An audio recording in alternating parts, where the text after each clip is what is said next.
Perturbação hermenêutica, que é a perturbação do exercício intelectual hermenêutico.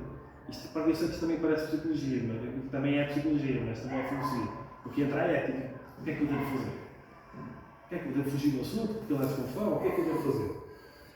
E o que é que acontece? E quais são os estágios que eu desenvolvi? Eu tenho certeza que está neste livro, mas eu vou escrever agora acerca disso e já está no outro livro que eu publiquei, estou a falar acerca disso, que é a filosofia aplicada à consciência e felicidade, com o prefácio do Jorge Bertis. Eu falo acerca disso.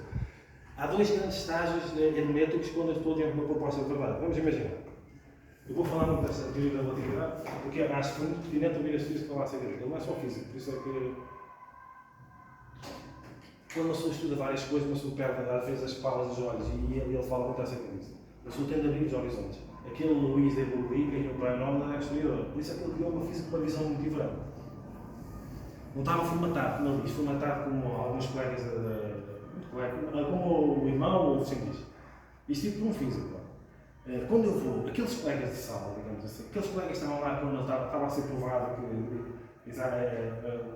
o Einstein estava certo, entre aspas, a coisa estava errada, digamos assim, eles estavam numa predisposição. Eles não estavam, como é que eu ia dizer, sem julgamento nem moralismo, havia ali uma predisposição, havia ali um estágio hermenêutico a priorístico, como eu chamo, que é, eu a priori não consigo relacionar-me com o desconforto intelectual, eu antes de entrar em contacto com aquela proposta de verdade que foi revelada na hora, e ele não quis fazer os cálculos antes, tinha lá as placas de vidro, não havia a tecnologia que não se tem agora, ele estava lá a fazer os cálculos, com aquelas folhas, daqueles raios-x, estou usando eles tinham um estágio hermenêutico a priorístico. A condição intelectual deles já tinha, sem julgamento e moralismo, eu gosto de dizer isto, apegos e bloqueios intelectuais. Já tinham um conservadorismo intelectual inconsciente.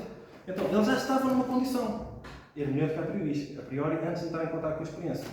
Quando a experiência veio, que é, temos de dizer, o professor, nem sei se é, que Albert Einstein estava certo e Isaac Newton estava errado. Eles já estavam numa condição a priori de quem não ia aceitar aquilo. Eles já viviam, de forma indireta e inconsciente, baixando, bloqueios e apegos intelectuais. Primeiro surge o apego, depois cria um bloqueio, a pessoa fecha a consciência, defende-se de outras propostas de verdade que possam colocar isso em causa e cria um conservadorismo intelectual inconsciente. A prioridade deles era conservar as suas ideias, as suas crenças, o apego ao Isaac Newton, ao grande Isaac Newton, vamos dizer assim, o apego a teorias, ideias, o facto de ser britânico, ele era alemão, ele era judeu, se calhar tinha preconceito, não sei.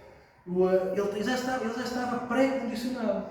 Eles já estavam pré-condicionados, estágio hermenêutico a priorístico. Quando veio a experiência que, de facto, Albert Einstein está certo e o Isaac Newton estava errado, o estágio hermenêutico a priorístico já veio a priori condicionado. Portanto, qual foi a reação posteriorista? Fugir da sala, não querer aceitar, falar mal do Albert Einstein, se calhar, aquele traidor sarédita, todo aquele tipo de discurso que sou capaz de ter, porque, prioristicamente, a pessoa não estava preparada para lidar com a verdade. A verdade não estava acima do conforto intelectual.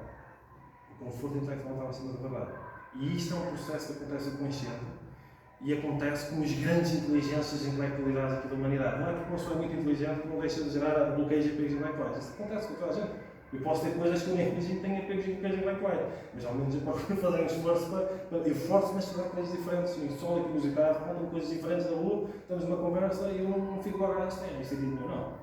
Vamos a conversar na rua, eu vou para casa, pesquiso, começo a estudar acerca do assunto. Porque eu sinto que é assim que deve ser feito. Mas eu sei que nem sempre ao longo da história isso aconteceu. Seja nessa história, seja outras histórias em desenvolvimento científico, que teve muita resistência, e tem ainda hoje, se for preciso, da comunidade científica no sentido geral, porque quer uma pessoa goste, quer não goste, geram-se facilmente bloqueios e apegos intelectuais. Geram-se um conservadorismo intelectual inconsciente.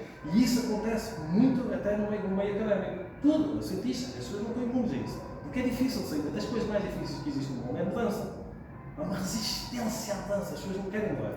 As pessoas apegam-se a teorias, ideias, ideologias, de repente aparece aqui uma coisa completamente diferente, cai tudo.